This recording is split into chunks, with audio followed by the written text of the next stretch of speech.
I am Malik, a fearless hunter from the village of Zawadi. That night, as I prepared my bow and arrows, I felt the responsibility weighing on my shoulders. The beasts that roamed our region were becoming increasingly bold, and my mission was to protect my village. The children looked at me in awe as I emerged from my cabin, their little hands waving as I walked deeper into the dense forest. The darkness was almost palpable, but my senses were heightened, every sound and movement being analyzed with precision. My heart was pounding in my chest, not from fear, but from the adrenaline that always accompanies a hunt. It was then that I felt a strange presence, a shiver running down my spine.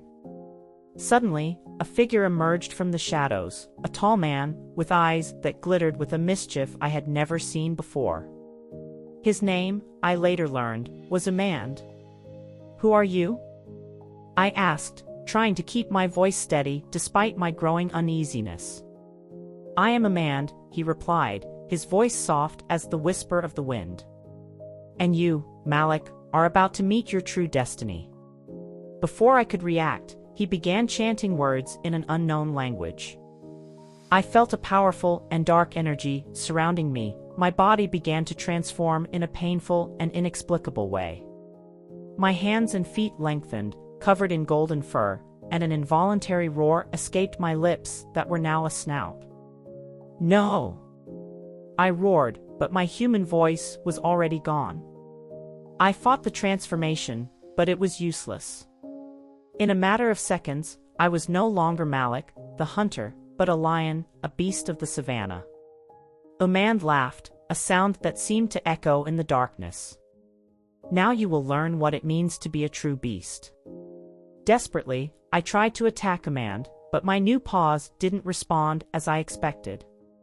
He disappeared into the darkness, leaving me alone, confused and terrified. The forest, which I once knew so well, now seemed like hostile, unfamiliar territory. The first days as a lion were the hardest of my life. Animal instinct fought against my human mind. I had to learn to hunt again, to use my new skills to survive. The first time I captured a gazelle, I felt a mixture of triumph and revulsion. It was kill or be killed, and I chose to live. One night, while resting under an acacia tree, I reflected on my situation. How am I going to get back to the village? I thought. As a lion, I am a threat to those I have sworn to protect. Despair almost overcame me, but something inside me refused to give up. I was Malik, a fearless hunter, and no spell would destroy me. I found myself confronting dangers I had never imagined.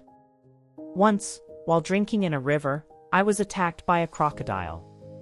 The fight was fierce, but I managed to escape, albeit with a few scars to tell the tale.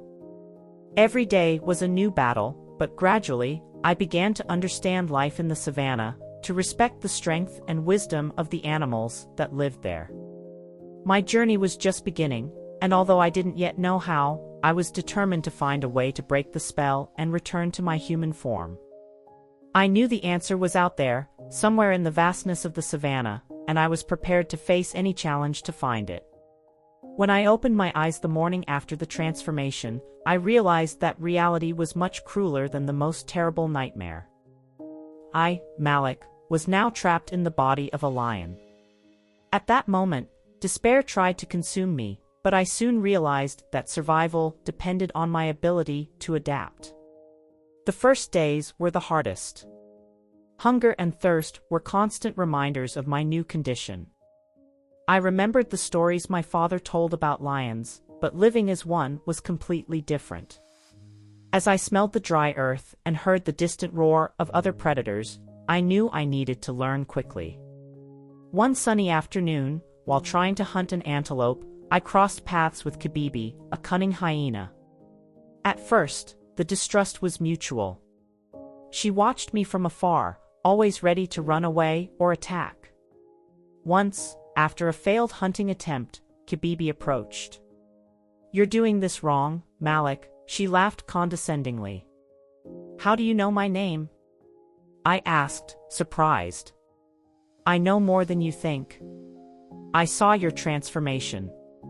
The sorcerer Amand is not discreet with his spells, she replied, still maintaining a suspicious look. As the days went by, Kibibi began to teach me the tricks of the savannah. She was quick and cunning, and I soon realized that despite our difference in species, we could form an alliance. Why are you helping me? I asked one day, as we rested in the shade of an acacia tree. Because I know you're not an ordinary lion. And also, because I hate Umand. He brought chaos to our land, she replied, a flash of anger in her eyes. Little by little, I mastered the art of hunting. I managed to kill my first wildebeest, a feat that filled me with pride. Every day was a new lesson, and the savannah, with its constant dangers, became my school. It was during one of these hunts that I met Django, the wise elephant. He was imposing and, at the same time, serene. His presence radiated a wisdom that went beyond time. I see you've found a new purpose, Malik, he said in a deep voice. Trying to survive is my only purpose now, I replied, with some bitterness. Survival is just the beginning. You have a greater destiny to fulfill, Django stated firmly. Django became a mentor. He taught me about the cycles of nature, ancient stories, and the harmony that existed before Umand. Umand is manipulating everything around him, Malik. He uses animals and nature for his own dark ends. We need to stop him, Django said one day as we watched the sunset together. With the help of Kibibi and Django, I began to plan a way to break the spell and return to my human form. We knew it would be an arduous task, but determination grew within me every day. We need to find Amare, the shaman. He's the only one who can help, Kibibi suggested. And where can we find him? I asked, anxiously. In the mountains, under the light of the full moon. He will appear to those who really need him, replied Django. Hope was reborn. We were about to embark on an even more dangerous journey, but I knew that with the help of my new friends, there was a chance to regain my humanity and protect my village from a man's nefarious plans. We're in this together, Malik. No matter what happens, we will not give up, said Kibibi, with determination. Together we are stronger. The savannah taught us that, added Django, with a wise look. So, with renewed courage and the strength of friendship, we began to chart our path to find Amare and face the challenges that lay ahead.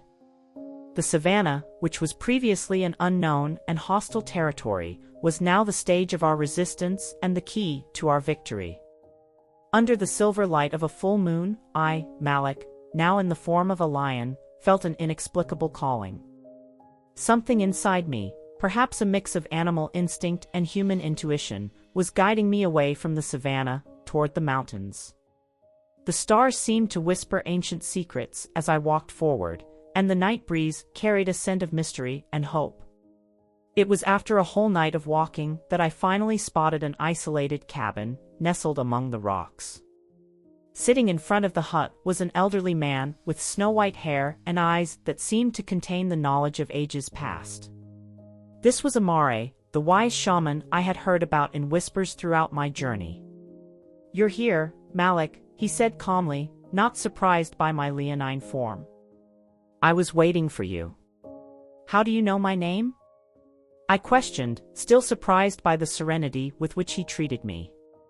The spirits told me about you, replied Amare, standing up with difficulty and gesturing for me to follow him.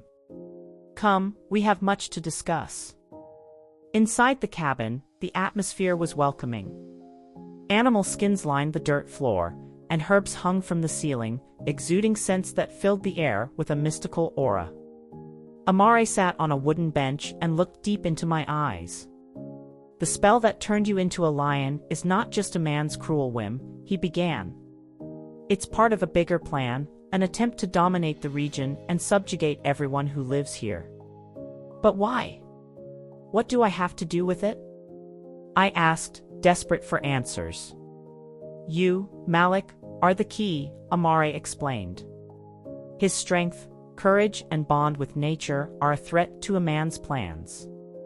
He believed that by transforming him into a lion, he could eliminate him as an obstacle. But he underestimated his resilience. Amare then taught me about the secrets of ancient magic. To break this spell, you will need an ancient ritual, he said, picking up an old, faded parchment. However, there is a problem. This ritual requires a rare artifact, an amulet kept by the Kimbuki tribe, who live far from here. Then that's it? I asked. Do I need to find this artifact to break the spell? Yes, Malik. But the journey will not be easy, Amare warned. The Kimbuki are a reclusive and distrustful tribe. And there are dangers at every step of the way you must walk. Despite the challenges, I was determined. Tell me everything I need to know about this artifact and how to find it, I asked. Amare then spent hours sharing his knowledge. He talked about the rituals, legends, and ancient wisdom I would need for the journey. He also taught me to channel my inner strength, to use my human essence to control my lion body. Malik, said Amare, in a softer tone of voice as I prepared to leave, remember that you are not alone. The savannah is dangerous, but you have friends, allies who will find a way to help you. I won't disappoint you, Amare, I promised. And so, with a heart full of determination and a mind full of new knowledge, I left the shaman's hut. The journey would be long and full of danger, but I knew it was the only way to regain my humanity and protect my village from Zawadi. With each step towards the Kimbuki tribe, I felt the weight of responsibility, but also the hope for a better future. When we arrived at the Kimbuki village, I felt a wave of tension in the air. It was clear that the inhabitants lived under constant threat. The creatures, manipulated by a man, gave no respite, and the fear on the villagers' faces was palpable. I, Malik, in the form of a lion, knew that I needed to act quickly to protect those people and obtain the sacred artifact. We need to find the village leader, said Kibibi, the sly hyena, at my side. He will guide us to the artifact. Let's split up, suggested Django, the wise elephant. Kibibi and I will distract the creatures while you, Malik, look for the leader of the Kimbuki. I nodded and took off through the village, avoiding the creatures as much as possible. The sound of battle already filled the air, with Kibibi and Django fulfilling their part of the plan. I met the leader of the Kimbuki, a determined-looking elder called Waziri, who was organizing the defense of the village. Waziri, we need your help, I roared, although I knew my roars could be frightening to humans. I am in search of the sacred artifact. It's the only way to stop Amand. Waziri's eyes widened upon hearing my name. Malik? The hunter who became a legend? We thought you were lost forever in the savannah. There is no time for detailed explanations now, I replied. Take me to the artifact before the village is destroyed. Waziri nodded and led us along a narrow, winding path to a cave hidden behind a waterfall. There, on a stone altar, rested the amulet of ancient power. It was a magnificent object, radiating an energy that I could feel in every cell of my Leo body. This is the amulet you seek, said Waziri solemnly. But be careful, Malik. Amand has already sent his lackeys to spy on us. He knows you're here. I barely got my paws on the artifact when a terrifying roar echoed through the cave. Dark creatures, guided by a man's evil magic, invaded space.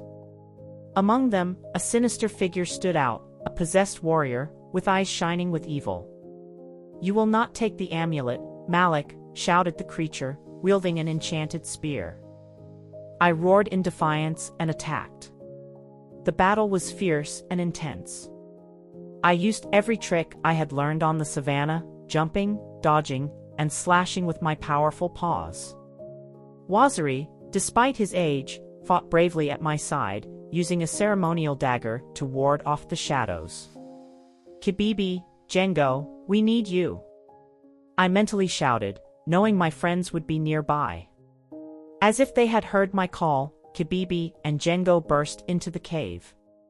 Kibibi used her cunning to divert the creature's attention, while Django, with his immense strength, knocked down his enemies with devastating blows. In the midst of the chaos, I managed to reach the amulet.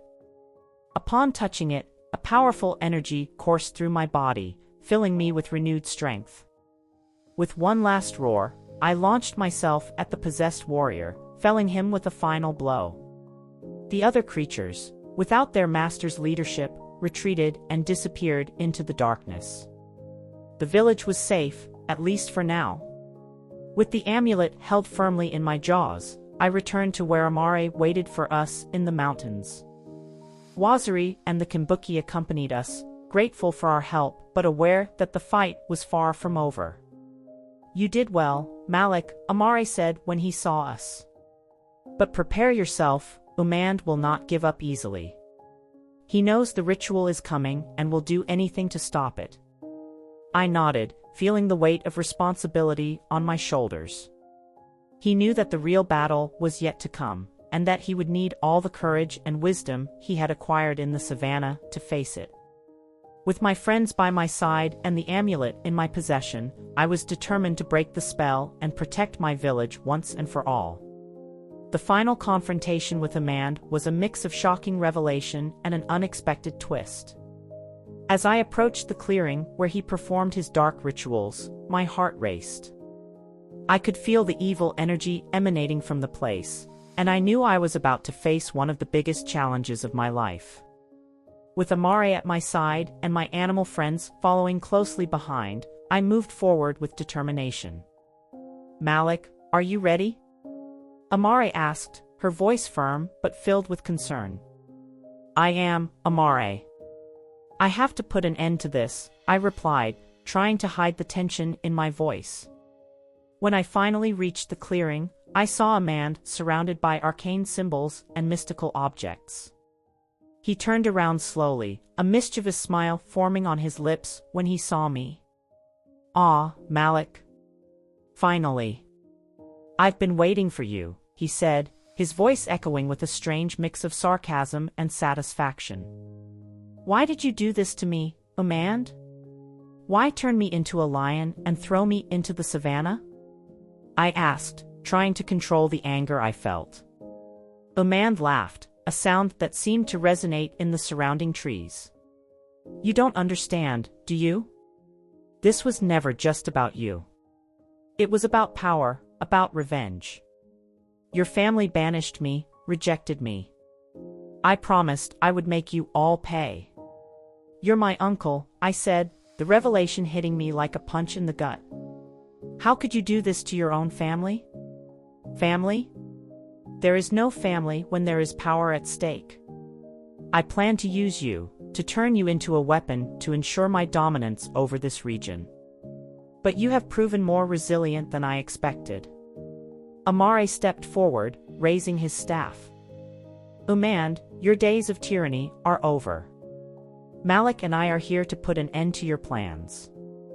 The battle that followed was fierce. Umand cast powerful spells, sending beams of black energy towards us. I, with the combined strength of a lion and the wisdom of a human, leaped and dodged, using every muscle and instinct I had developed on the savannah. Amare chanted ancient chants, creating barriers and counterattacking with ancient magic. "You can't defeat me, Malik. I'm more powerful than you will ever be." Umand screamed, her eyes flashing with desperate madness. "I'm no longer the same man you turned into," I replied, moving forward with determination. "I've learned as much from animals as I have from humans. And with the help of my friends, we will defeat him." Kibibi, the hyena, and Django the elephant attacked at my command. Kibibi, with her cunning, distracted Umand while Django used his monumental strength to break down the magical barriers. The battle was intense, but, together, we managed to corner Umand. Finally, with a mighty roar, I attacked Umand directly, knocking him down. Amare approached quickly, chanting a final spell that sealed a man's powers and bathed him in a brilliant light. "You cannot do it with me," a man screamed, trying to break free. But it was too late. Amare's magic was strong, and Umand was banished forever, his body disappearing in a cloud of black smoke. With the spell broken, I felt a wave of energy course through my body. The transformation occurred quickly, and within moments I was back in my human form. My animal friends gathered around me, and Amare placed a comforting hand on my shoulder. "You did it, Malik. The village of Zawadi is safe," he said, a smile of pride on his face. I returned to my village a hero. I was greeted with celebrations and gratitude. But more than that, I came away with a new understanding of the world around me. The experience as a lion taught me to respect and value all forms of life. I used this knowledge to ensure that Zawadi thrived in peace and harmony, protecting my homeland with the wisdom and strength I gained on the journey. "Malik, you are truly the protector our village needed," one of the elders said during the celebration. "I will do anything to keep our village safe," I replied, feeling a deep sense of purpose. "With everyone's help, we will ensure that Zawadi prospers forever."